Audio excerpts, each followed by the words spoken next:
Welcome to the Ballet Science Podcast, where we bring science into the studio to help dancers of all ages and abilities give their best performance both on stage and off, and reveal how the science of ballet is beneficial for everyone who moves. I'm Caroline Simpkins, a former ballerina turned researcher, and in today's episode, we're exploring an exciting and emerging area in movement science: how classical ballet might help people living with multiple sclerosis or MS. The study we're diving into today is titled Targeted Ballet Program Mitigates Ataxia and Improves Balance in Females with Mild to Moderate Multiple Sclerosis, and it was published in 2018. This study combines two worlds I care deeply about: dance and rehabilitation. Before we get into the study itself, let's quickly talk about MS. Multiple sclerosis is a chronic condition that affects the central nervous system. It's both autoimmune and neurodegenerative, meaning the immune system mistakenly attacks the protective covering around the nerve fibers called myelin. Sometimes it even damages the nerve fibers themselves. That damage interferes with the communication between the brain and the body, often slowing or blocking signals. There are a few different forms of MS. The most common is relapsing remitting MS, where symptoms come and go. There's also primary progressive MS, which steadily worsens over time, and secondary progressive MS, which starts with relapses and eventually progresses more consistently.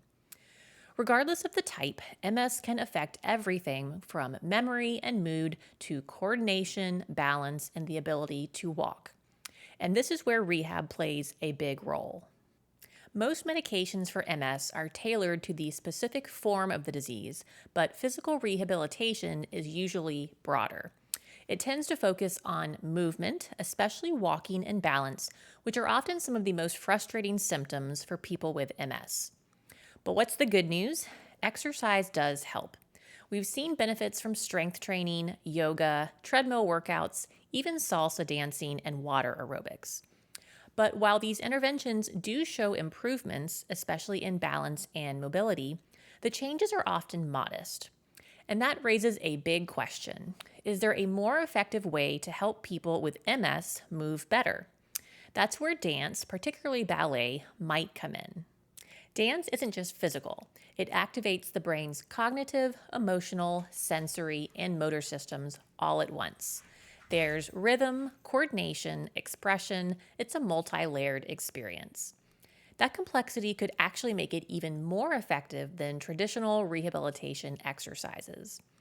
As of the time of this publication that we're discussing today in 2018, only a few studies had explored dance as a treatment for MS. One used improvisational dance and found improvements in balance and neurological function. Another tested salsa and saw some benefits for walking. But ballet, that was still mostly unexplored until this 2018 study. Classical ballet emphasizes posture, balance, and precise transitions between movements, skills that are often impaired in multiple sclerosis. Interestingly, this mirrors what neuroscientists think about how the brain organizes movement by building and linking smaller motion chunks.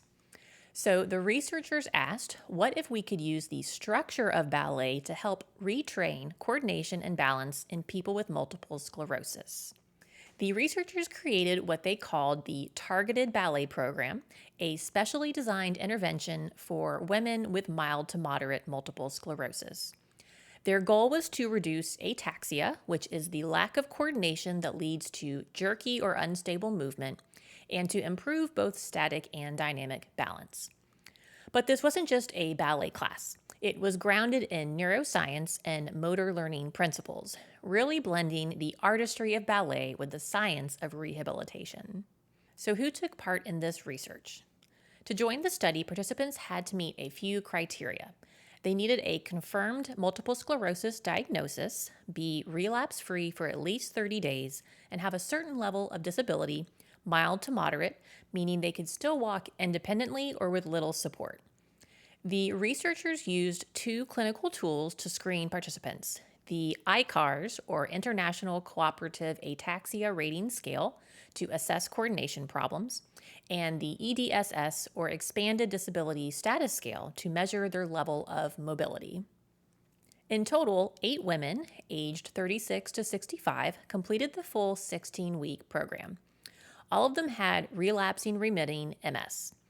Originally, the researchers planned for a control group, but due to limited participant availability, they changed the design. Instead, they compared each participant's pre- and post-program results to see how the ballet training affected them. Now, what did the targeted ballet program look like? Each session lasted 1 hour, twice a week, over a period of 16 weeks. It was led by a classically trained ballet instructor with more than 20 years of experience and specialized knowledge in motor disorders.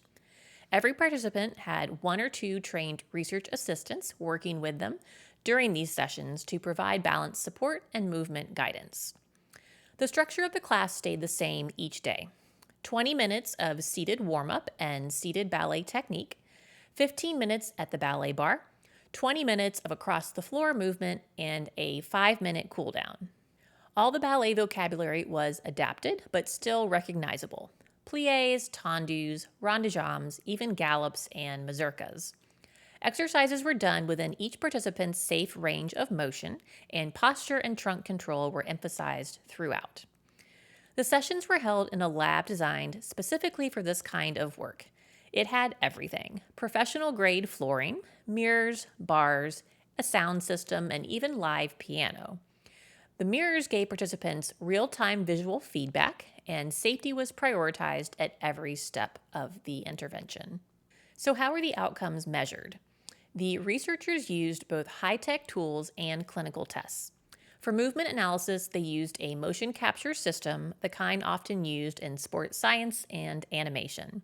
Participants wore reflective markers so cameras could track their movement in 3D. They walked a 5-meter path while the researchers measured the smoothness of their motion using a metric called spectral arc length, where less smooth movement meant more ataxia. They also performed a step-to-stand task, stepping onto a force plate from different directions to test how quickly they stabilized after stepping. The faster the stabilization, the better the balance. Additionally, they used 2 well-known clinical assessments: the Mini-Best test, which measures different aspects of balance, and the International Cooperative Ataxia Rating Scale, or ICARS, which evaluates coordination and ataxia across multiple domains. So, what did this study show? The results were quite impressive. All 8 participants with multiple sclerosis improved in ataxia, or the coordination issues. They improved their balance scores on the Mini-Best test. They improved their gait smoothness and also their step-to-stand balance, especially when stepping backward. Looking more specifically at some numbers, the Mini-Best test balance scores improved by 42%, posture and gait scores on the ICARS improved by 50%, overall ataxia dropped by 58%, and the kinetic domain of the ICARS, which looks at things like limb coordination and tremor, improved by 63%. To put that into perspective, other studies using stretching or treadmill work showed improvements in the 10 to 15% range. So these gains are much larger. And this was the first study to directly measure how dance, specifically ballet, might reduce ataxia in people with multiple sclerosis. So why might ballet work so well for improving symptoms of neurological or neuromuscular diseases such as multiple sclerosis? Ballet is a rich sensory experience. It blends visual, auditory, and tactile cues with focused movement. Ballet trains posture, balance, coordination, and requires you to be constantly aware of how your body is moving through space. That kind of full body, full mind engagement may be a big reason why it works. And let's not forget, ballet has a built-in teaching method. It breaks movement down into manageable parts, then slowly builds complexity. It's a centuries-old form of motor learning. Add mirrors, music, guided support, and narrative movement, and it becomes a powerful rehabilitation tool. Like any study, this one had a few limitations worth mentioning. First, the sample size was small, just 8 women, and there wasn't a control or comparison group. In randomized controlled trials, control groups are important because they help us figure out whether the changes we see are really due to the intervention, which in this case was the ballet training. Another limitation was the lack of a long-term follow-up.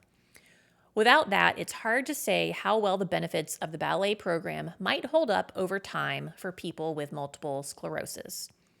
That said, even with these limitations, the improvements reported in this study were larger than what we typically see in most multiple sclerosis rehabilitation research. And just as importantly, the program was safe, enjoyable, and well tolerated by everyone who took part. So, what can we take away from all of this? The research suggests that classical ballet, when thoughtfully adapted, can be more than just an art form. It can be a powerful tool in rehabilitation, offering physical, cognitive, and emotional benefits. And not just for multiple sclerosis. This approach could potentially help with other movement disorders too. The targeted ballet program trained motor control through expressive movement, structured learning, and supportive community. It wasn't just exercise, it was meaningful movement. And that wraps up our deep dive into how a targeted ballet program can help reduce ataxia and improve balance in people with relapsing remitting multiple sclerosis. I hope you found it thought-provoking and maybe even inspiring. Ballet isn't just an art form, it can be a powerful therapeutic tool. If you're interested in exploring the research further, I've included this full citation and a link to the original study in the show notes. Thank you for joining me today for the Ballet Science Podcast. Whether you are a dancer, teacher, student, or simply curious about the mechanics behind movement, I appreciate you being here today. Each week, we will explore the intersection of science and ballet, from injury prevention and biomechanics to nutrition, mindset, and everything in between. If you enjoyed this episode, please follow this podcast, leave a review, and share it with your friends and dance community. If there are specific topics you'd like to hear about in future episodes, feel free to share them in the comments below. You can also follow Ballet Science on social media and visit our website at ballet.science for additional information. Thank you again for tuning in, and I look forward to seeing you next time on the Ballet Science Podcast.